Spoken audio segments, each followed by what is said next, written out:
வணக்கம். ஜவைஜக் from Javadupatti Pudur power writer அப்படிங்கிற YouTube channel மூலமாக உங்களை மீண்டும் சந்திப்ப ரொம்ப மற்ற மகிழ்ச்சி. அத்தோட எங்கள் சேனலை சப்ஸ்கிரைப் பண்ணுங்கள், பெல் பட்டன் அழுத்த மறந்துடாதீங்க. அத்தோட எல்லாத்துக்கும் ஷேர் பண்ணுங்கள்.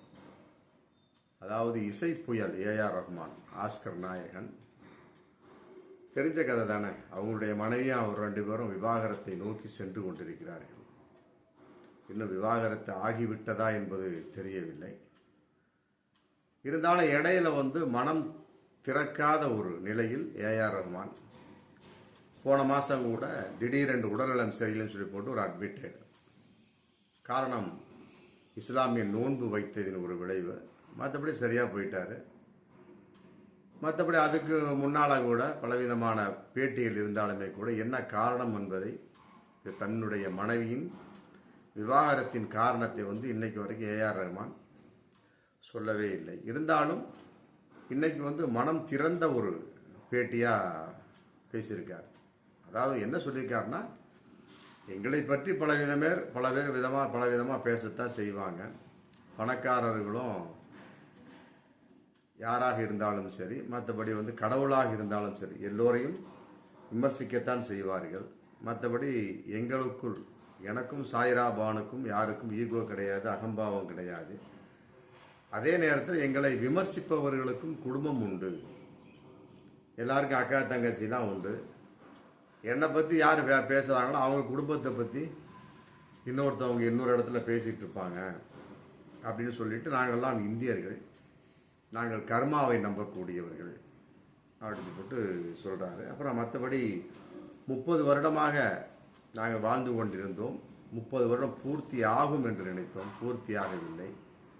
கண்ணுக்கு தெரியாத ஒரு முடிவை நாங்கள் வெட்டி விட்டோம். மற்றபடி உடைந்த துண்டுகள் மீண்டும் இணையாது அப்படின்னு சொல்லிட்டு பொறுமை காத்த என்னுடைய அன்பு நண்பர்களுக்கெல்லாம், எனக்கு உதவி செய்த அன்பு நண்பர்களுக்கெல்லாம் நன்றின்னு முடிச்சிடுறாரு. இது ஒரு பேட்டி. மற்றபடி இந்த பேட்டியில் என்ன இருக்குதுன்னு தான் தெரியல. ஒன்றும் இல்லை, சும்மா ஏதோ என்னை பற்றி அதை அவதூறாக பேசுகிறார்கள், மற்றபடி அப்படிங்கிற மாதிரி ஆதங்கப்பட்ட மாதிரியும் தெரியுது. அதே நேரத்தில் நாங்கள் இஸ்லாமிய, இது இந்துக்கள், நாங்கள் கர்மாவை நம்பக்கூடியவர்கள் அப்படின்னு சொல்றார். என்னதான் இந்தியராக இருந்தாலும் ஏஆர் ரஹ்மான் ஒரு இஸ்லாமியன், ஆனால் கர்மாவை நம்பக்கூடிய அளவுக்கு அப்படிங்கிறத ஏற்றுக்கொள்ள முடியவில்லை. இஸ்லாத்தில் கர்மாவுக்குள்ள இடமே கிடையாது. கர்மா என்பது என்ன? முன்பிறவில் நீங்கள் செய்த பாவத்தை இப்பிறவில் நீங்கள் அனுபவித்துக் கொண்டிருக்கிறீர்கள், அதான் கர்மா. ஆனால் இஸ்லாம் அப்படி சொல்லவில்லை. மனிதனாக பிறந்து விட்டீர்கள், நீங்கள் பாவிகளாக மரணிக்காதீர்கள். ஆமாம், நன்மை செய்து மரணியுங்கள். நன்மை செய்யும் பட்சத்தில் உங்களுக்கு சொர்க்கம் கிடைக்கும். தீமை செய்து மரணித்தீர்கள் என்றால் உங்களுக்கு நரகம் கிடைக்கும்.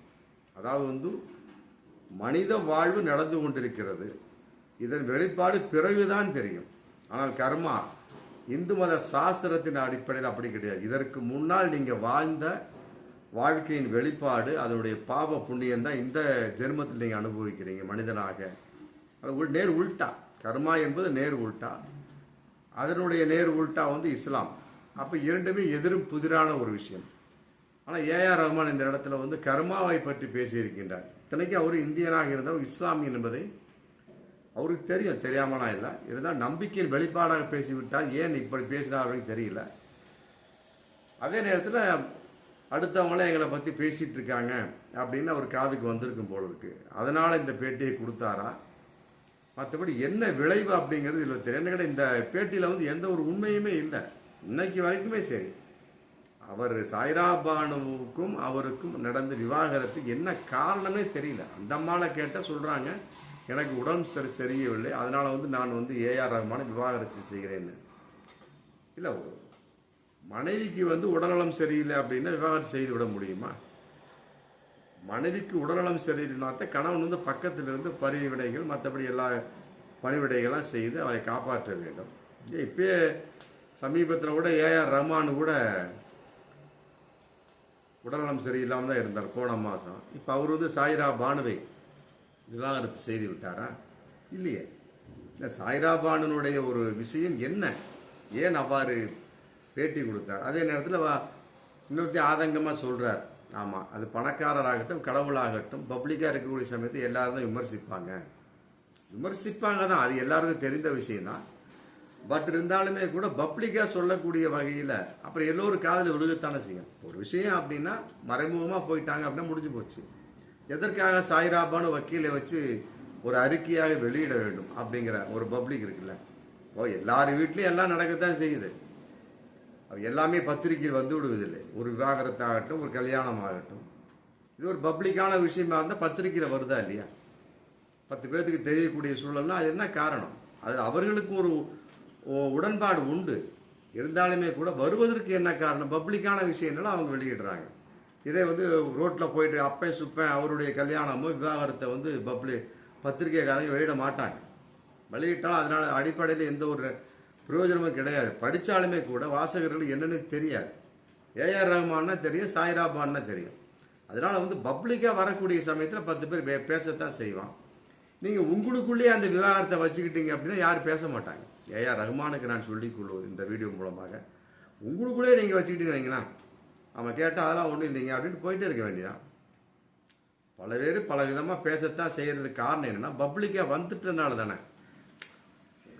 தோட்டத்துக்குள்ள ஒரு கத்திரிக்காய் தக்காளி விளையுது, பஜாருக்கு வந்துட்ட பின்னால 10 பேர் கதவு அதை தட்டி பார்ப்பாங்க நல்லையா கெட்டதா, மற்றபடி வந்து அது சொத்தையா, நன்றாக சமையலுக்கு உதவுமான்னு பார்ப்பாங்க. அது மாதிரி தான் இதுவும். அதனால் வந்து இது வந்து ஆதங்கப்பட்டு பேட்டி கொடுத்திருப்பதாகத்தான் தெரியுது. ஆமாம், எங்களை பற்றி 4 பேர் பேசுகிறாங்கன்னா அப்புறம் அவங்கள பற்றி 4 பேர் பேசுவாங்க அப்படிங்கிற மாதிரி ஒரு பேச்சு இது கொடுத்துருக்கிறாரு. இருந்தாலுமே கூட 4 பேர் உங்களை பற்றி பேசலாம், ஆனால் அவர்களை பற்றி எத்தனை பேர் பேசுவார்கள் அப்படிங்கிறது தெரியும். ஏன்னா கேட்டால் பப்ளிக்காக யாரும் இல்லை, அவங்களுடைய பிரச்சனைக்கு அவர்கள் அவ்வளோதான், முடிஞ்சு போச்சு. பிறருடைய விஷயம் வரக்கூடிய சமயத்தில் பப்ளிக் அப்படிங்கிற விஷயத்தில் பிரபல்யம் அப்படிங்கிறப்ப அது ப்ராப்ளம் தான். அந்த வகையில் வந்து ஏஆர் ரஹ்மான் சாய்ராபானு ஜோடி பப்ளிக்காக இருக்குது. இருந்தாலுமே கூட இன்னைக்கு வரைக்கும் விவாகரத்துக்கு என்ன காரணங்கிறத சொல்லவே இல்லையா? இப்போ இந்த பேட்டியிலோட என்ன சொல்கிறாரு? நாங்கள் இந்தியர்கள் கர்மாவைப்பட்டு செய்துக்கிறோம் அப்படி இப்படி, மற்றபடி வந்து 4 பேர் 4 விதமாக பேசுகிறாங்க, என்ன ஓப்பன் டாக்காக பேச போகிற அப்படிங்கிறத பேசிட்டு ஒன்று விவாகரத்துக்கு என்ன காரணம் சொல்லவே கிடையாது. திடீரென்று சிதைந்த தூண்டுகள் திடீரென்று உடைந்து விட்டன. உடைந்த தூண்டுகள் மீண்டும் ஒட்டுவதற்கு நியாயம் இல்லை, முறை இல்லை, ஒட்டாது, அதையும் சொல்லிட்டார். அப்படிங்கிறப்ப இவங்க எங்கே சேர்ந்து வாழ போகிறாங்க அப்படிங்கிற மிகப்பெரிய ஒரு கேள்வி வந்தாச்சு. அதே நேரத்தில் சாய்ராபானு வந்து விவாகரத்து செய்து விட்டாரா ஏஆர் ரஹ்மான், இல்லை ஏஆர் ரஹ்மான் விவாகரத்து செய்து விட்டாரா அப்படிங்கிற செய்தி வரைக்கும் இல்லை. 2 பேருக்கு ஆப்ரேஷன் நடந்திருக்கு. ஒரு 7-8 மாதத்துக்கு முன்னால் சாய்ராபானுக்கு ஒரு ஆப்ரேஷன், ஒரு மாதத்துக்கு முன்னால் இவருக்கு ஏஆர் ரஹ்மானுக்கு ஒரு ஆப்ரேஷன்.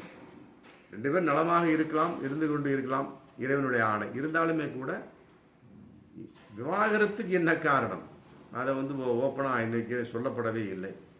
அவர்கள் சொல்லக்கூடிய காரணம் என்று ஒப்புக்கொள்ள முடியாது. அதனால் வந்து சேர்ந்து வாழ்வதற்குண்டான விஷயம் இருக்கக்கூடிய தருணமாக இருந்தால் கட்டாயமாக சேர்ந்து வாழுங்கள். ரெண்டாவது பப்ளிக்காக வரக்கூடிய சமயத்தில் 4 பேர் பேசத்தான் செய்வாங்க. அதனால் வந்து உங்களுடைய ரகசியத்தை உங்களோடு வைத்துக் கொள்ளும் வரை பிறர் பேச மாட்டார்கள். அதுதான் வந்து நாம் ஏஆர் ரஹ்மானுக்கு சொல்லிக் கொள்வோம். பார்ப்போம் மீண்டும் அடுத்த வீடியோ. நன்றி.